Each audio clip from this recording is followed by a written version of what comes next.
The future of Benjamin Netanyahu, the long-time Prime Minister of Israel, looks darker than ever.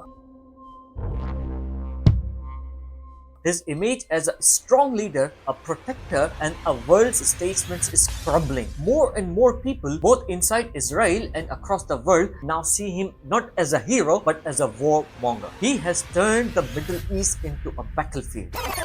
Breaking news: Israel has just launched airstrikes into Iran.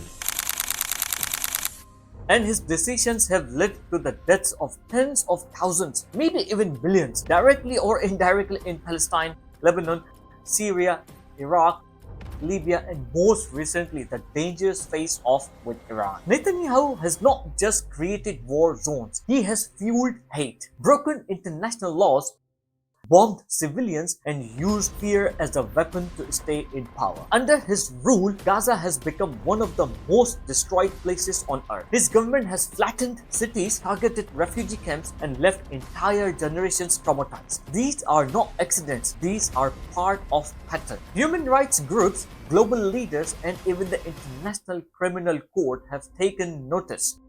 Tonight, the International Criminal Court issuing arrest warrants for Israel's prime minister. In fact, warrants of war crimes have been discussed, including one for Netanyahu himself. But the powerful protect their own, and so far he has not been held accountable. But today's world is not what it used to be. People don't rely only on newspapers or governments to learn the truth. The age of smartphones and social media has exposed the lies. Videos from bombed homes in Gaza, from children pulled out of rubble, from Israeli protests, from Iranian missile attacks are being watched by millions instantly around the globe. The reality is now too big to hide. And in Israel, the myth of Netanyahu as Mr. Security is collapsing too. After Hamas shocked the world with the October 7 attack,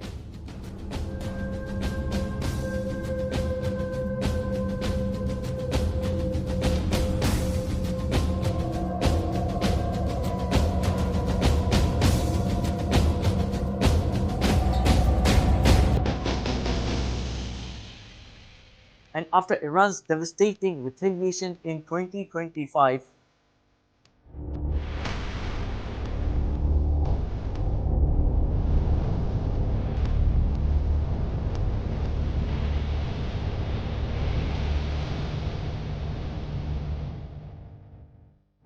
more and more Israelis are saying what critics abroad have been known for years. Bibi Netanyahu has failed.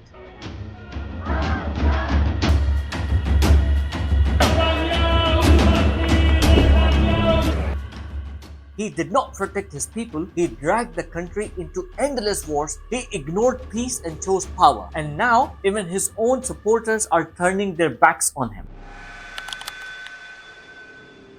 Netanyahu's career began not with peace, but with politics rooted in fear and force. He came from a family that believed Israel must be strong at any cost. That mindset shaped him. He became soldier in an elite unit, served in the UN, and later entered politics. He was clever, charismatic, and spoke perfect English, which made him popular in the West. Moments ago, Israel launched Operation Rising Lion. He first became Prime Minister in 1996.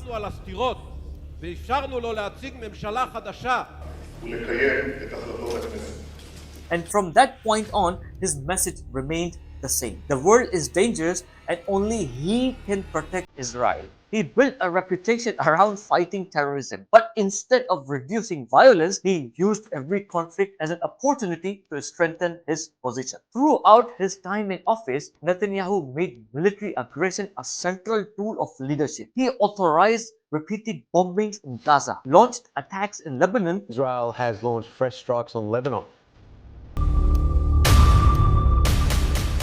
Struck targets in Syria, and even gave silent support to US invasions in Iraq. Absolutely. I mean, ISIS has got to be defeated because ISIS is dangerous and should be defeated. I completely support President Obama's effort and leadership in this regard. His government openly admitted to strike on Iranian military positions. Moments ago, Israel launched Operation Rising Lion, targeted military operation to roll back the Iranian threat to Israel's very survival. He presented all of this as defense, but what he was really doing was creating a war machine. One that generated chaos across the Middle East and helped him stay in power at home. He treated war as a political tool. Every attack gave him headlines. Every enemy made him look necessary, and every conflict helped him avoid focusing on peace, corruption, or economic problems. These numbers are horrifying. Since Netanyahu returned to power in 2009, over 35,000 Palestinians have died in Gaza alone. Thousands more in Lebanon, Syria, and elsewhere have been victims of Israeli airstrikes. He often claimed these were surgical strikes, but videos and reports told a different story of schools bombed, hospitals destroyed,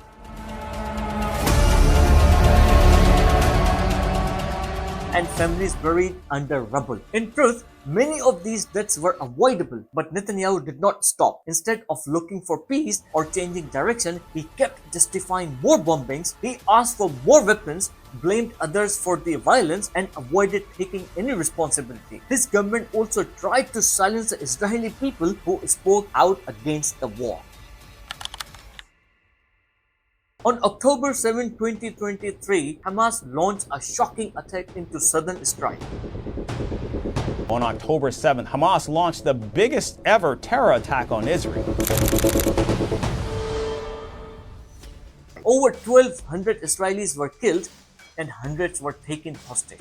For a man who claimed to be country's ultimate protector, it was a devastating blow. Netanyahu blamed the army, the intelligence services, and even the media, but the people blamed him. Then came the war in Gaza. Israel responded with full force, bombing cities day and night. Civilians, children, journalists, no one was spared. The death toll in Gaza rose fast, and this time the world watched in real time. TikTok, Instagram, and Twitter were flooded with images of destruction. Then in June 2025, Israel attacked Iranian nuclear facilities, hoping for another short victory. But Iran responded with the level of force Israel had never seen. Ballistic missiles, drones hit Israeli cities directly. Dozens of Israelis died, hundreds were injured, infrastructure was wiped out. For the first time, Israel was on the receiving end of a massive attack it could not fully stop. People saw through the lies. Netanyahu had promised strength and security. Instead, he delivered chaos and war. He had pushed for confrontation, and now country is paying the price. While all this happened,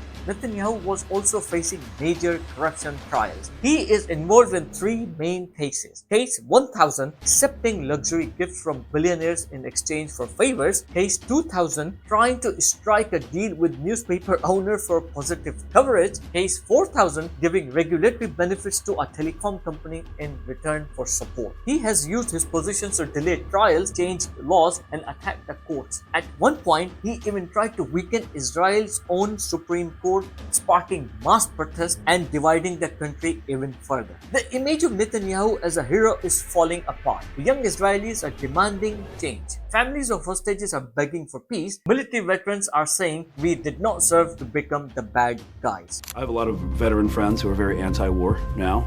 And one of the things we talk about is, what if I grew up in Gaza with this horrendous unemployment rate? The international community is also watching. Many world leaders are distancing themselves from Netanyahu. The United Nations has condemned the killing of civilians. Even the United States, Israel's strongest ally, is reconsidering unconditional support. Benjamin Netanyahu built his legacy on war, fear, and control. But now, in this new age of global awareness and social media, his story is being rewritten by victims, survivors, and even his own people. He is not seen as a great protector anymore. He is seen as the man who created endless war, who ignored peace, and who let power corrupt everything. This is not just the fall of politicians. It is the fall of dangerous idea that security can be built on destruction and that fear can justify anything. The world is waking up, and so is Israel. The end of Netanyahu's era may not come overnight, but it has already begun. And this time, the world is